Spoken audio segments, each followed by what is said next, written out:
नमस्कार मंडळी, मी सलोनी आणि 100 डेज ऑफ लाईफमधला आज आपला 83वा दिवस. सकाळी उठली आणि सकाळचा नाश्ता होता आज घावणे आणि स्पेशल नाश्ता बनवत होता माझा नवरा आज. तर इथे चहा पण बनवला आणि आजी आलेली तर तिला चहा दिला, तिला घावणे देत होते तर ती बोलली नको मला. सो ती गेली वगैरे आणि आम्ही नाश्ता करायला बसलो. माझा स्पेशल दुधाचा चहा आणि त्यांना आवडतो ब्लॅक टी बिकॉज त्यांना दूध वगैरे काहीच आवडत नाही. तर मस्तपैकी घावणे आणि चहा नाश्ता करत होतो आणि घावणे आणि चहा एवढं भारी लागतं, कॉम्बिनेशन तर भारीच आहे. पाठचं तुम्हाला जरा बॅकग्राऊंड दिसत असेल, साफसफाई चालू आहे. ते खिडकीतून धूळ वगैरे काढायची होती.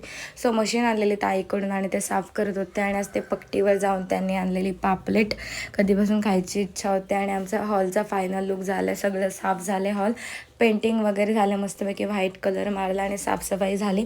तर इथे मामा आले सो त्याला द्यायला भाजी आणलेली. आणि हा संध्याकाळचा कोकणातला व्ह्यू तर तुम्हाला इथेच बघायला भेटेल.